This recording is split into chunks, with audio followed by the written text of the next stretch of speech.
Questions?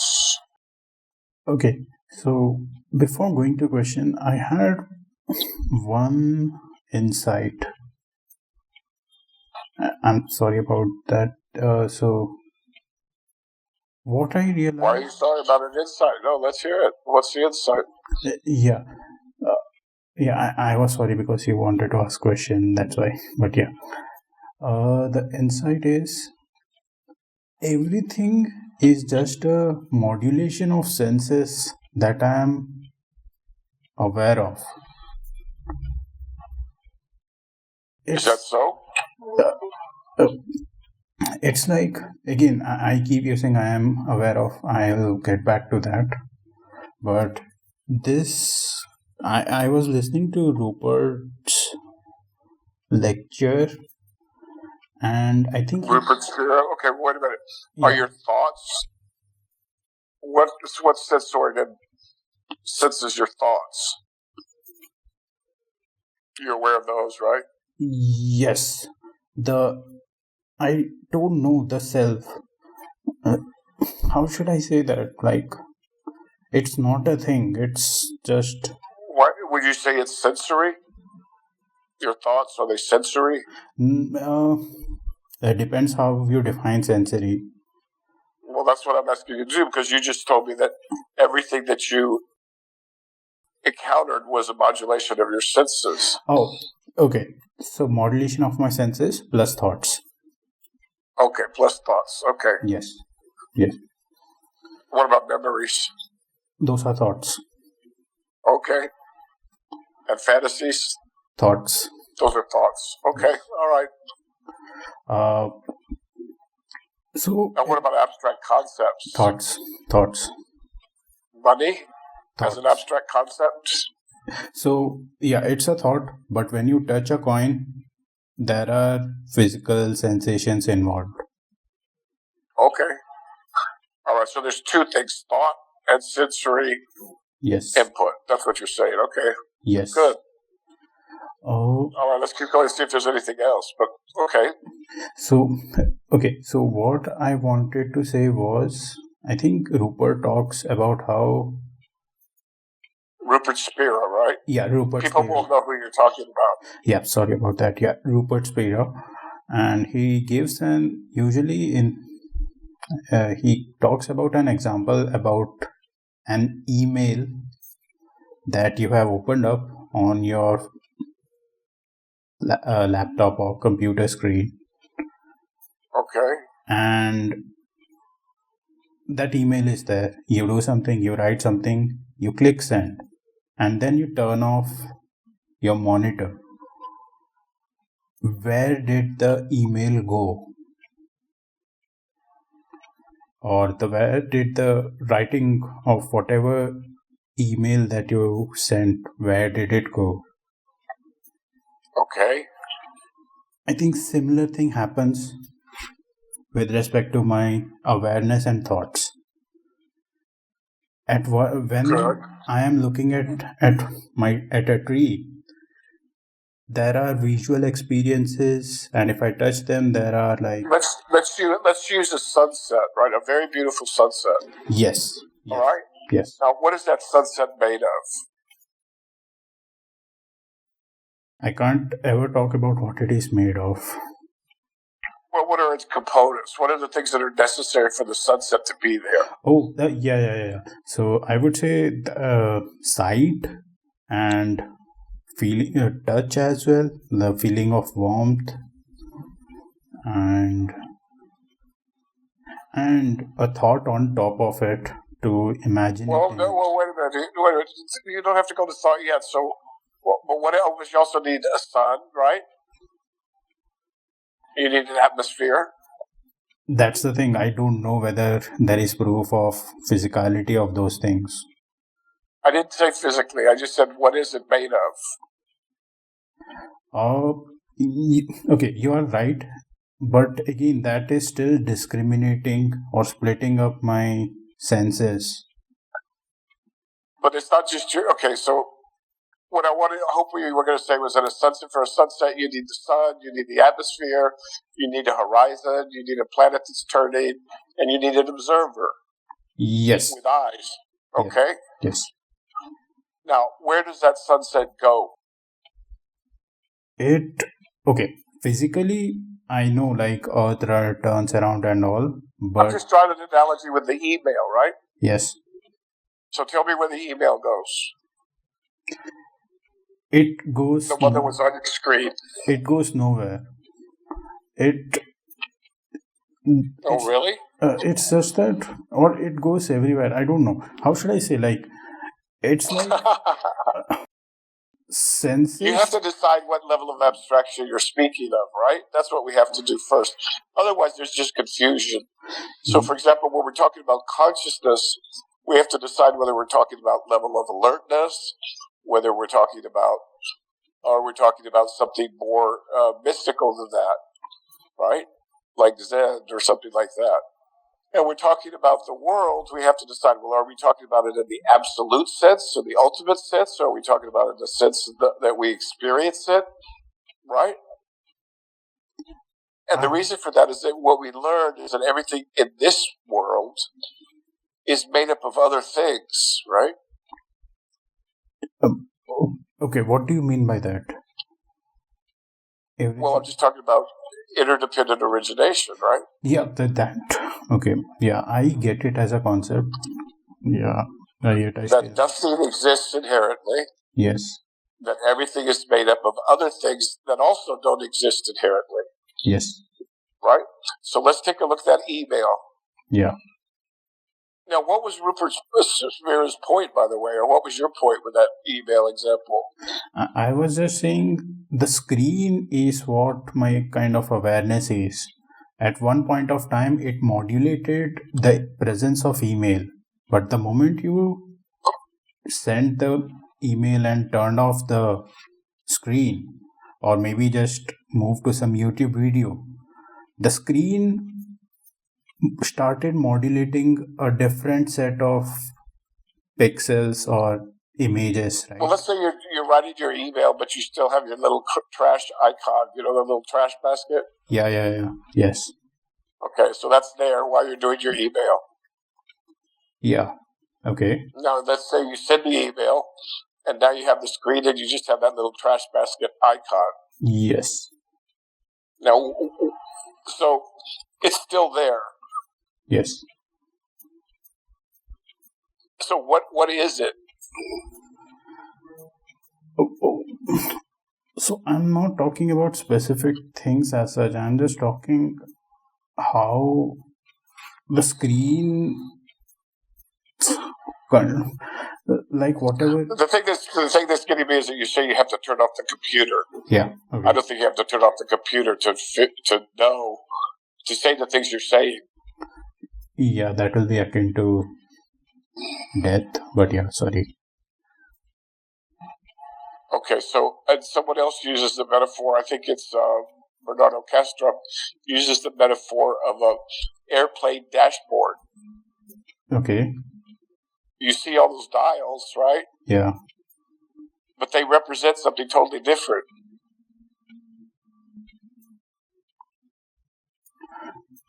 Just like the computer icons represent something totally different. They represent ones and zeros in a computer software program, right? Yes. Yeah. Okay. Now, I don't know what your point was going to be or what Rupert Spira's point was going to be, but I think it's really important to think about information. That's what I meant by modulation of senses. There's just information. I'm just sensing things and objects. No, if this is information independent of you necessarily sensing them. Information that you put into the computer when you type the email. Yeah. What happened to that information? It goes, and when I open the email back, it comes back up. Where does it go? The information? To nowhere. Nothing, I don't know. Like. But does it still exist? Of course it does. Yeah. Okay. So now we have another category of things, information. Yeah. And I'm not sure that you always interpret that with the sense organs necessarily. But, I don't want to get into too much detail, but I just want to make sure that you spend some time thinking about information. Got it. But information can be everything, right? The feelings of pain. Absolutely. It could be. Sight. It could be. Is it energy, though? That's only Is I can energy think information? of. There is no physicality of things as such. Yet there is, I don't know, if you use information and energy interchangeably, yes. Well, can you do that? In a way, these are things to contemplate, right? I'm just trying to give you things to contemplate. These are things that you need to contemplate as you contemplate your predicament in this world, in this universe. Got it. Yes. Okay. As a human being. So I have a sense that they are because of the. Not because. I just have a sense that they are, and they're very closely related, aren't they? Yes, because of entropies. Both have entropy. Exactly, and also because of also if you think about black holes, right? Yes. So, and the thing about information is, even though you turned off your computer, that information is still there. Yeah. It's on the computer, and somebody else, a monkey could come along and break into your room, turn on the computer, and if you hit the right keys, then the information would still be there. Yes. But see, that takes energy. Yes. Yes. It takes energy to store information. It takes energy to erase information. That's really important. Yes.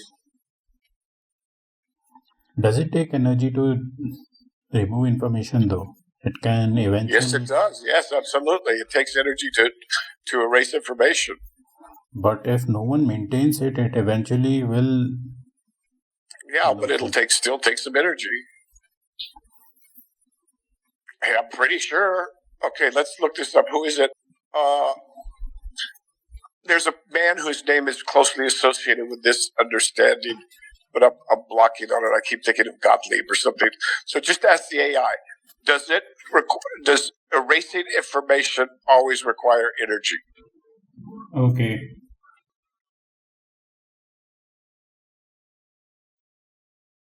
There's somebody's principal. I can't remember his name. Yeah. So what does this AI say to that question? No, erasing information does not always require energy. This is a nuanced topic in physics and information theory. When energy is required, Landau's principle? Landau's principle, yeah, Landau's. Okay, keep reading. Go ahead. When you logically erase information in an irreversible way, there is a fundamental minimum energy cost of kT natural log of 2 per bit erased, where K is Boltzmann's constant and T is temperature. That's a minimum energy. Okay. Okay, well, temperature is energy, right? But go ahead. What are they? Oops. Yes. I'm confused because they're saying that it isn't always required. When is it not required? Yeah, when it's not required, reversible erasure. If you can reverse the erasure process completely, no energy is fundamentally required. The practical... Okay, but see, that's a circumstance of reversible.